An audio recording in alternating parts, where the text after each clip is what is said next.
முன்னொரு காலத்தில் பல அழகிய மலைகள்லாம் நிறைஞ்ச ஒரு அழகிய கிராமத்தில் ஒரு மனிதர் ஒருத்தர் வாழ்ந்துக்கிட்டு வந்தார். இந்த மனிதர் எப்போவுமே வாழ்க்கை மேலே ஒரு நம்பிக்கை கொண்டவராக இருந்தார். எல்லா விஷயங்களுமே ஒரு பாசிட்டிவாக தான் அணுக ஆரம்பித்தார். இவருடைய பாசிட்டிவான இந்த ஆட்டிடியூட் எல்லாருக்குமே பிடிக்க ஆரம்பிச்சிச்சு. ஆனால் என்னென்னா, எவ்வளோ தான் இவர் ஒரு பாசிட்டிவான ஒரு ஆப்டிமிஸ்டிக்கான பர்சனாக இருந்தால் கூட ஒரு சில நேரங்களில் இந்த எதிர்மறையான எண்ணங்கள் இவர் மனசுக்குள்ளார அப்பப்போ வந்து போய்கிட்டு இருந்துச்சு. இவரும் எவரோ ட்ரை பண்ணார், இந்த எதிர்மறையான எண்ணங்கள் எதுவுமே வரக்கூடாதுன்னு சொல்லிட்டு. ஆனாலுமே அது முடியலை. அவர் எவ்வளோ அதிகமாக அந்த எதிர்மறையான எண்ணங்களை சப்ரஸ் பண்ணுறாரோ அந்த அளவுக்கு வீரியமாக பலவிதமான நெகட்டிவ் தாட்ஸு அவர் மைண்டுக்குள்ளார வர ஆரம்பிச்சிச்சு.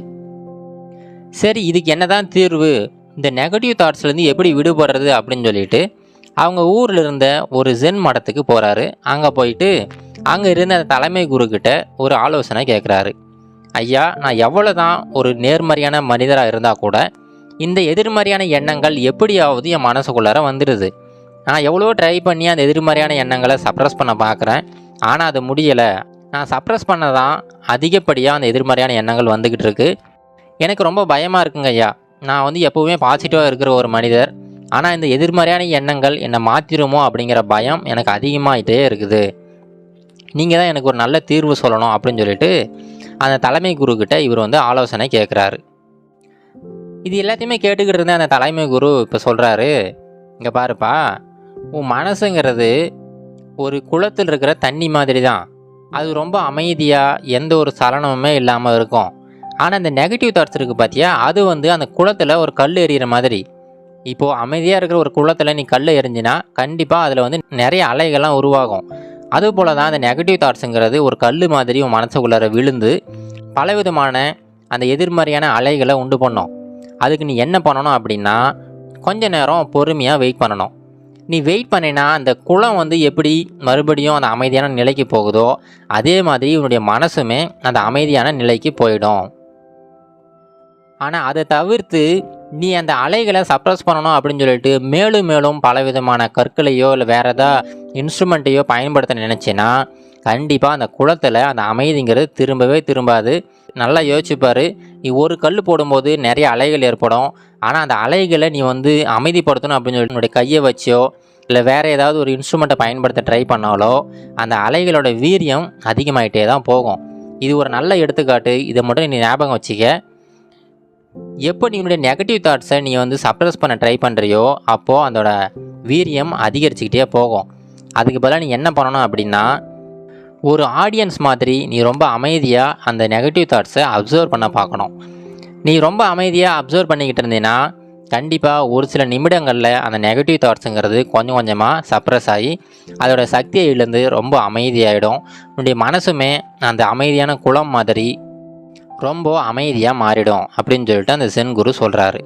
இவர் இப்படி சொல்லிக்கிட்டே இருக்கும்போது அந்த மனிதர் இவர்கிட்ட, ஐயா அதெல்லாம் சரிதாங்க ஐயா, ஆனால் எப்போயாவது இந்த நெகட்டிவ் தாட்ஸ் எனக்கு ரொம்ப அதிகமாக என்னை ஆட்கொள்கிற மாதிரி இருந்துச்சுன்னா அப்போ நான் என்ன செய்கிறது, அந்த சமயங்களில் இந்த எதிர்மறையான எண்ணங்கள்லேருந்து விடுபடுறது எப்படி, அதுக்கு ஏதாவது வழி சொல்லுங்களேன் அப்படின்னு சொல்லிட்டு கேட்குறாரு. அதுக்கு அந்த சென் குரு சொல்கிறாரு, இங்கே பாருப்பா, இதுக்கெல்லாம் ஒரே வழி என்ன தெரியுமா, நிகழ்காலத்தில் முழு மனதோட வாழ்கிறது. எப்போ நீ உன்னுடைய முழு மனதோட ஒரு விஷயத்தை செய்கிறையோ அந்த சமயத்தில் வேறு எந்த ஒரு எண்ணங்களுமே உன் மனசுக்குள்ளே தோன்றாது. உன் மனசுமே ரொம்ப அமைதியாக இருக்கும். இதுக்கு சரியான வழி என்னென்னா, அந்த எதிர்மறையான எண்ணங்களாகட்டும் இல்லை வேறு சில உணர்ச்சிகளாகட்டும் அது எல்லாமே உருவாகும் போது அந்த எண்ணங்களோட சரியான அவுட்கம் என்ன வரப்போகுது அப்படிங்கிறத முதல்ல நீ ஜட்ஜ் பண்ணிடணும். முதல்ல நீ அதை சரியாக கணிக்க ஆரம்பிச்சிடணும்.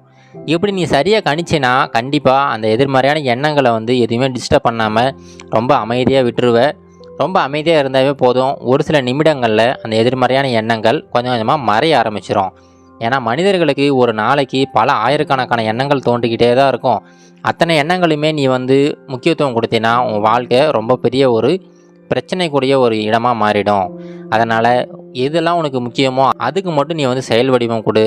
மற்ற முக்கியமில்லாத அந்த எல்லா தாட்ஸுக்குமே நீ அமைதியாக விட்டுட்டினா ஆட்டோமேட்டிக்காக அந்த தாட்ஸ் எல்லாமே சப்ரஸ் ஆக ஆரம்பிச்சிடும் அப்படின்னு சொல்லிட்டு அந்த சென் குரு சொல்கிறாரு. இது எல்லாமே கேட்டுக்கிட்டு இருந்த அந்த மனிதர், ஐயா நீங்கள் சொல்கிறதெல்லாம் சரிதான், ஆனால் இந்த நிகழ்காலத்தில் வாழ்கிறது எப்படி, அது எனக்கு சரியாக தெரிய மாட்டேங்குது. நான் என்னதான் ஒரு விஷயம் செஞ்சுக்கிட்டு இருந்தால் கூட அந்த சமயத்தில் ஏதாவது ஒரு எண்ணம் வந்து என் மனசுக்குள்ளே வந்துடுது. அது என்னுடைய எதிர்காலத்தை பற்றியோ இல்லை என்னுடைய இறந்த காலத்தில் நடந்த ஏதோ ஒரு விஷயத்தை பற்றியோ அந்த எண்ணம் வந்து என் மனசுக்குள்ளே வந்துடுது. அதனால் நான் செஞ்சுக்கிட்டு இருக்கிற வேலையை சரியாக செய்ய முடியறதில்ல. இப்போ நிகழ்காலத்தில் வாழுறது எப்படி, அதை மட்டும் எனக்கு சொல்லிக் கொடுங்களேன் அப்படின்னு சொல்லிட்டு அந்த மனிதர் கேட்குறாரு. இதை கேட்டுக்கிட்டு இருந்த அந்த ஜென் குரு, அது ஒன்றும் இல்லைப்பா, அந்த சமயத்தில் நீ கண்களை மூடிக்கிட்டு பக்கத்தில் இருக்கிற ஏதோ ஒரு பொருளை வந்து கையில் எடுத்துக்க. ஒரு பேனாவோ இல்லை பென்சிலோ ஏதோ ஒன்று கையில் எடுத்துக்க.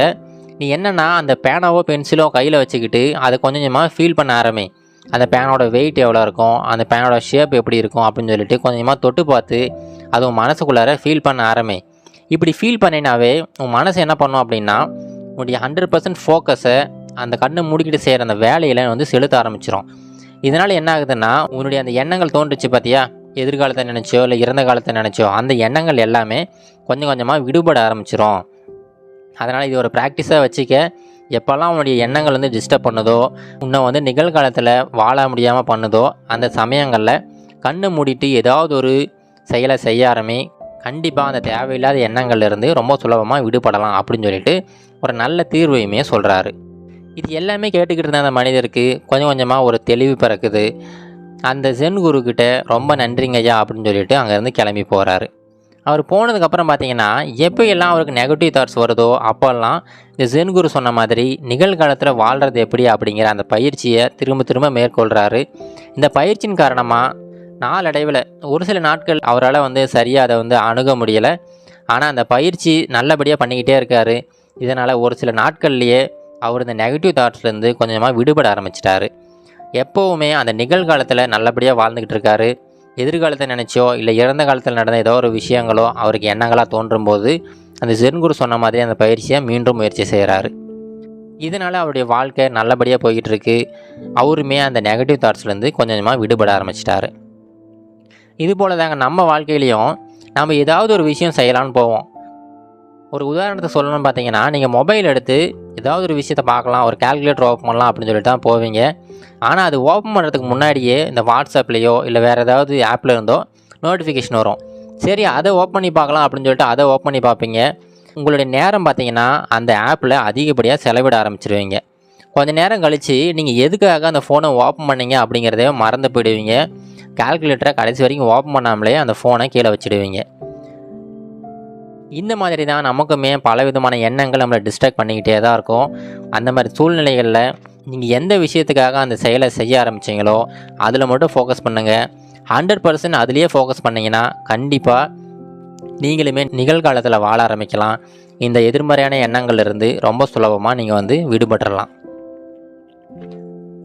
இது கரேஜ் டு ஆக்ட் மோட்டிவேஷன் கதைகள்.